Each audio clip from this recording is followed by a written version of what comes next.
السلام عليكم ورحمة الله، مرحبا بكم معايا فيديو جديد.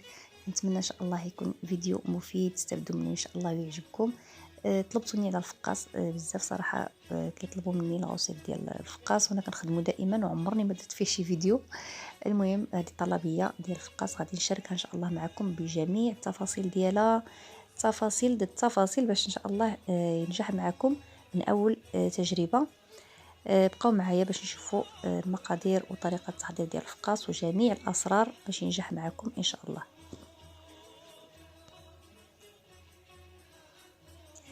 بالنسبة للمقادير هنا أنا درت غير عبار اللي غيخرج الكيلو. عملت هنا 4 ديال البيضات من الحجم الكبير. هذاك البيض كتعبروه نفس العبار ديالو ديال السكر وديال الزيت. وعندي هنايا تقريبا واحد نص كاس ديال الجنجلان، واحد 3 المعلقات ديال النعناع، وكاس ديال اللوز، ونصف كاس ديال الماء. هنا هذا فاني بودره نوريه لكم كنستعملو كيجي حسن في المذاق من هذوك الساشيات. عندنا نص كاس ديال الماء، ممكن تعوضوا ديروه في بلاصه الماء الحليب. عندي 2 خمارات ديال الحلويات والدقيق طبعا حسب الخليط، ولكن هنا نعطيكم العبار بالضبط ديال الدقيق. هنا في مولينيكس ولا في الطحانه الكهربائيه غادي نعمل 4 ديال البيضات. هنا الزيت كما كتلاحظوا غادي نعبر نفس العبر اللي عبرت البيض، غنعبر الزيت وسنيده كيف ما قلت لكم باش ما تلفوش في العبر. يعني غادي البيض ديالكم دائما غادي ديروه في الزلافه، وعليه غادي تاخذوا العبار ديال السنيده وديال السكر. يعني سواء نديروا 4 البيضات 5 6 اللي يعجبكم. كندير نفس العبار البيض كنعبر عليه السكر والزيت، كنديرهم في المولينيكس كما كتلاحظوا هنايا. انا هذه الطريقه اللي كنعمل. واحد القريصه ديال الملح.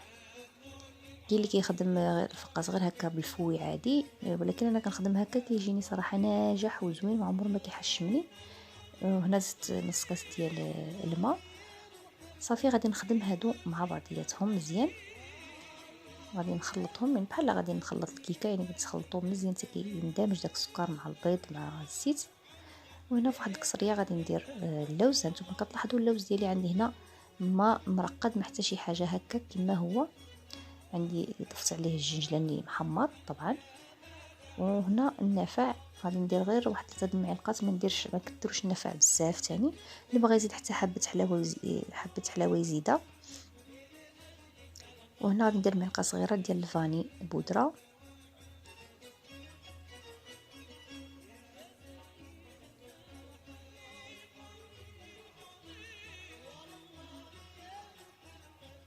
وهنا غادي ندير راس معلقه ديال سكينجبير.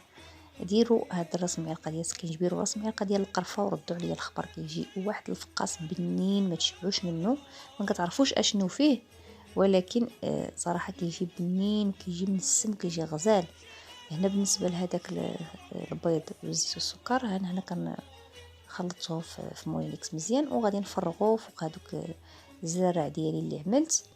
وغادي ندير الدقيق. هنا انا عملت 3 ديال الزلايف ديال الدقيق، يعني كيلو الا روب ديال الطحين، ولكن شاط لي منه واحد نقولوا 4 زلافه بحال هكا كل نص كاس اللي شاط لي من هذوك 3 الزلايف ديال الدقيق.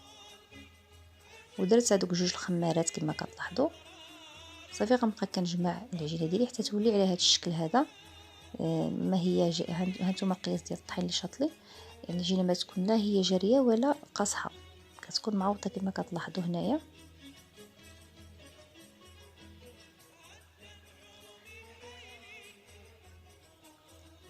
كديروا حريبلات بهذيك العجينه ديالنا كما كتلاحظوا.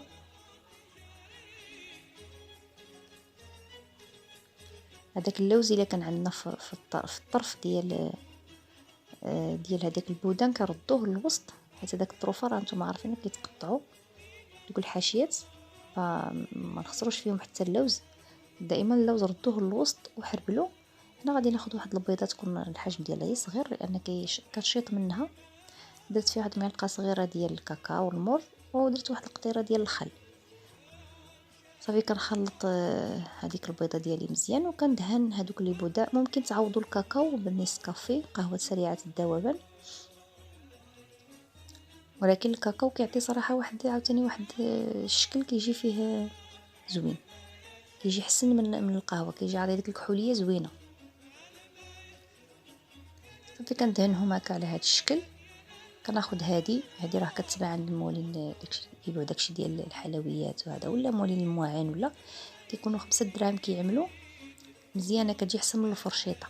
صافي شعلت الفران هنا، دخلت الفقاص ديالي الفران بارد. نعطيكم هنايا النصائح باش ما يتفرقعش لكم الفقاص في الفران. هنا الفران كما كتلاحظوا خليته مفتوح، النار مهيله، الفران بارد والباب مفتوحه هكا. كنخليها حتى كيطيب الفران كيطيب لي الفقاص ديالي على خاطرو، على خاطر ما تزربوش عليه وتجهدوا ليه العافيه ولا شي حاجه باش ما يتفرقعش لكم. هو كيتفرقع باش بالسخونيه، ملي كتسخن الفران بزاف، كيسخن الفران بزاف، هذاك الفقاص كيشدو كيتفرقع. يعني من الاحسن نقصوا ليه وخليو الباب محلوله شويه باش كيدخل ليه الهواء، باش كيدور الهواء في وسط الفران، وديك الحراره ما كتاثرش عليه باش ما يتفرقعش. هنا كما كتلاحظوا خرجت الفقاص من الفران. هنا فزقت واحد الفويطه وعصرتها مزيان وغطيته. صافي كتغطي بهكا وخليوه يبات ليله كامله، اولا درتوه الصباح ما تقطعوه حتى العشيه. المهم خصو يبقى بزاف يرتاح، يعني يبرد على خاطرو باش ما يتفرتتش ليكم. وبعض المرات صراحه انا كنزرب عليه، كنخليه غير واحد الساعه ولا ساعتين وكنقطعو، ومع ذلك كيتفرتت ما والو. ولكن نتوما الا غادي تعملوه يعني كمبتدئين اول مره غتعملوه ولا شي حاجه، الاحسن خليوه يبات ليله كامله وحتى الصباح وهذا تقطعوه وحمروه على خاطركم. غير هو نصيحه، حاولوا ما تحمروش الفقاص في الليل باش اللون يبان لكم، يجيكم اللون موحد، يبان ما يجيش شي محمر وشي، لان الليل ماشي هو النهار. علي كنقول دائما في الشباكيه، عمرها ما كتقرا الشباكيه في الليل، كتقرا في النهار باش كيبان لك اللون ديالها وكيبان وكتجي لون موحد. هنا قطعت الفقاص كما كتلاحظوا وغادي ندخلو الفران باش يتحمر، وهكا كيجي ملي كيتحمر. هذا هو الشكل ديالو. المهم التحمر ديالو حاولوا تنقصوا الفران وخليوه يتحمر على خاطرو. كتبقاو كتقلبوا في الطاوه وتقلبوا في الفقاص حتى كيتحمر، كيعطيكم واحد اللون موحد. كنتو بغيتوه يتحمر بزاف كتحمروه، بغيتوه شويه كتحمروه غير شويه، نتوما لكم الاختيار. المهم هذا هو الشكل النهائي ديال هذا الفقاص. بالنسبه لشحال خرج لي، شحال خرجوا لي هاد 4 ديال البيضات، ولكن بيض حجم كبير، ماشي متوسط وماشي صغير. خرجوا لي كيلو وربع ديال الفقاص، بالنسبه للناس اللي كيخدموا الطلبيات ولا شي حاجه. صافي هذا هو الشكل ديالو كما كتشوفوا. كنتمنى ان شاء الله تجربوه، وراه الا تبعتوا هاد النصائح اللي عطيتكم وتبعتوا الطريقه بالضبط كما موالفين دائما، صراحه كاع لي غوسيت اللي كنعطيكم الحمد لله كينجحوا معكم، كتردوا عليه كتقولوا لي راه نجحوا معنا. نتمنى ان شاء الله حتى هذا الفقاص تجربوه ويعجبكم وتستافدوا ان شاء الله من هذا الفيديو اللي كنحط لكم. والا كان كيعجبكم المحتوى ديالي كنتمنى تخليوا لي لايك وتشاركوا في القناه اذا كنتوا باقي ما شاركتوش فيها، فعلوا الجرس باش يوصلكم كل جديد. نضرب لكم موعد ان شاء الله فيديو اخر. بسلام عليكم.